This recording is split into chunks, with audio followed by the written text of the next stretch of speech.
Welcome to the Last Word channel. I'm Wayne Burkett. Today's video is the second installment in the Chaos Around the World series that I'm doing.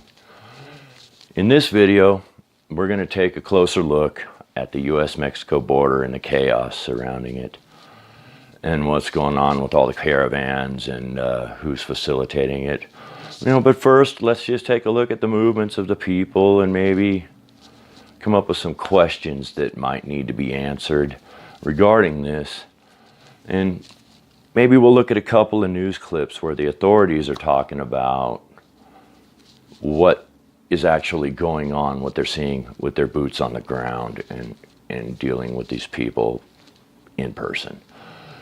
So let's just take a look at the footage of these people and what they're doing. Okay, what we're looking at here is, looks like we got some folks trying to climb that border over near the Baja coast. You have to ask a few questions, maybe. How did they get there? Why did they come? And, who are they? Seems like there's a very large number of people on the move, all towards our border. And there's a lot of why and how questions that arise with this. First off, why? Why now?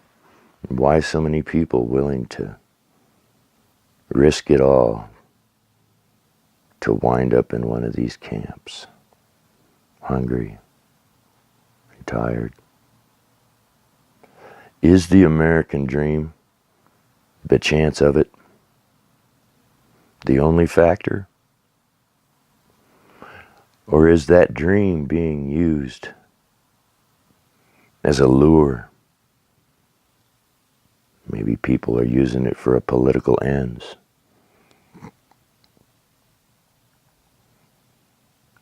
But they come in the thousands. Who are they? Where are they coming from? How many of them are there? You can see from the chart here, it has increased drastically. This is not an easy thing to do, to travel thousands of miles, sometimes with your children. Maybe sometimes with somebody else's children. Those are questions we ask. That's all we can do, is ask questions. Why are they coming? What is their intent? Do they all expect and hope to make it across our border? It's reasonable to say that you couldn't expect that. What is the impact on these towns that they stampede through sometimes squat in? What goes on in those towns? There's a lot of crime, a lot of unsanitary conditions. But there does seem to be a lot of desperation, as if they feel they must get here. More so than it was in the past. There's a different environment. What is it now? Where does this go? Okay, as you can see from the footage, there's a lot of people moving, and they're all heading towards our border. The questions asked, who are they? Where are they from? A lot of them are from just south of the border and beyond down into South America, through Central America. Well, a lot of people from around the world are also going to these Central and South American countries and migrating up through across our southern border. The reason being is because they can't get in legally from where they're at. but they can legally get into these other countries, especially if their backdoor intention is to make it to America eventually. These countries seem to be giving anybody that plans on crossing our border illegally safe passage to get there to do it. And I think that's where Trump has the problem with the Mexican government and all of that. So, you know, there is a lot more to it than just all these poor families running. So, you know, let's take a look at this news clip and see what the Border Patrol and ICE and Homeland Security think of the people they're having to deal with, and some of the confusion and the big problems that come with that. So here's a clip. Border Patrol says it has reached a critical point at our border. An overwhelming number of families straining the system. Tonight, they're revealing to me many of the families they're seeing are fake. ¡Estén haciendo eso! ¡Mira al niño! ¡Ey, cuidado! ¡Cuidado con el niño! ¡Cuidado con el niño! The number of families coming across the border increased by 600% in the past year, according to the Department of Homeland Security. ¡Ya viene la policía! ¡Ya viene la policía! Over 53,000 were apprehended by Border Patrol last month alone, on tap to exceed 500,000 in 2019. An emergency report released April 16th by DHS declares it a real crisis at the border. They use those large groups because they know our resources can't address all the threats at the exact same time. San Diego Border Chief Rodney Scott is taking us east of Tecate to where he says is the new target area of smugglers after hundreds of South American caravanners broke through the fencing last November near San Isidro, resulting in barriers being rebuilt there. Scott says the cartels are sending smugglers to more remote, less secure areas. We're being watched. You're being watched right now. And waiting for the right time. A lot of times they put the children over first. Acting patrol agent in charge here, Tammy Herrera, says it's as many as 200 a day. Because on the south side, the dirt goes up most of the fence, so they just jump right over. In a matter of weeks here, undocumented immigrants have cut the wire. They attach these tires to it to bring it down, and then they bring their blankets to cross over. The emergency report confirms what Scott says he is seeing, an alarming rise in fake families, adults with kids who aren't really theirs. So we have documented cases where children are being provided by a smuggling organization. They have no relation whatsoever to the individuals coming across. Agents say it's a dead giveaway. They don't know their names. And the smuggling organization basically rents the child, provides a child to this person. They don't know their birth dates. Gives them an entire backstory, and then they try to come across as a family. The looks on the faces of some children tell a different story. And sometimes we're seeing the same child be recycled. Congressman Duncan Hunter says he's been there. I've seen it happen. I've seen the families admit to it. He calls it a racket orchestrated by the cartels to overload our system, distract agents, and more easily get drugs and bad guys in right behind the fraudulent families. The kid then gets shipped back to Guatemala to be used again by the next family. You get paid $1,500. Scott says because you can't fingerprint, photograph, or get DNA from minors, it takes agents hours to assess whether a child is being used as a pawn. But just the massive numbers and how many people are literally sitting on the floor waiting to be interviewed is challenging the amount of time that we can dedicate to that. Straining the system beyond capacity, he says, with only one way to turn it around. Fix the law. The law, Chief Scott says, needs to be fixed was enacted in 2015. It guarantees families with children be released after a maximum of 20 days.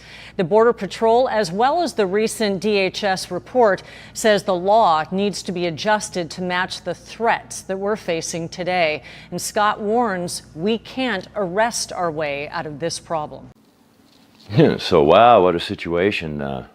The Border Patrol seems to think that most of these families, or a lot of them, aren't even real families, just groups of people posing as families to get the sympathetic, safe passage into the country.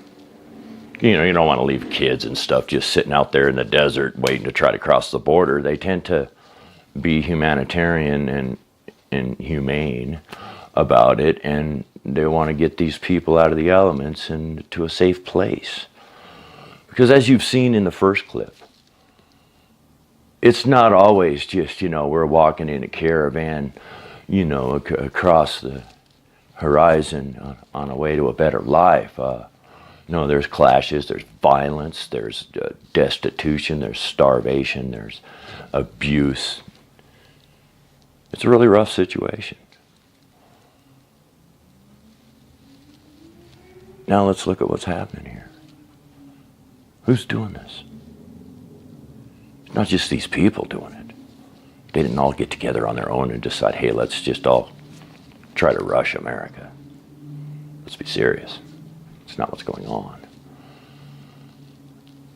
There is, in the world of globalism and international politics, a push to end borders, a push to flood the lower economic countries into the higher economic countries, basically to flood the West with the third world.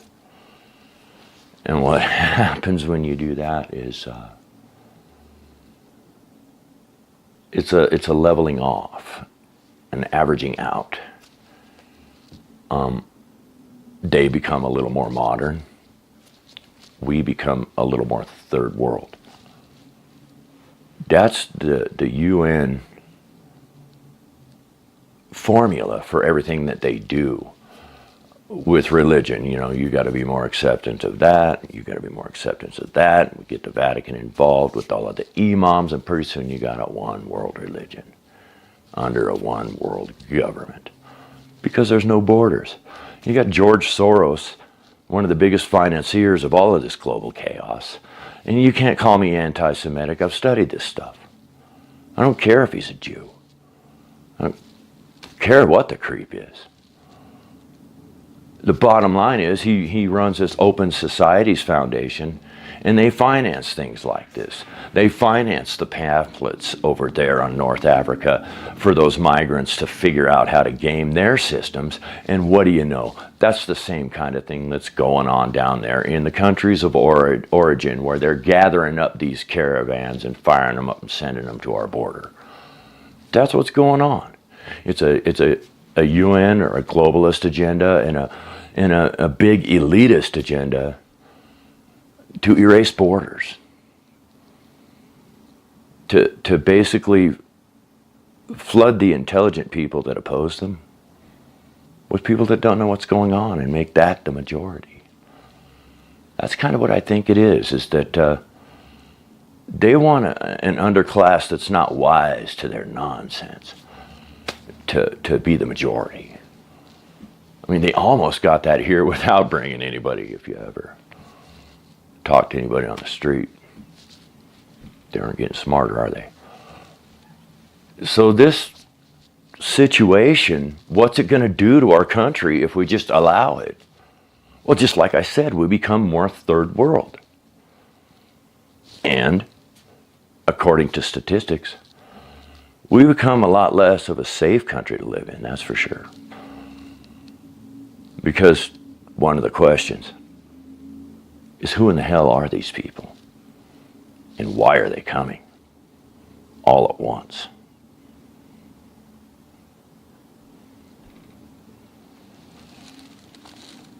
Are they trying to invade our country?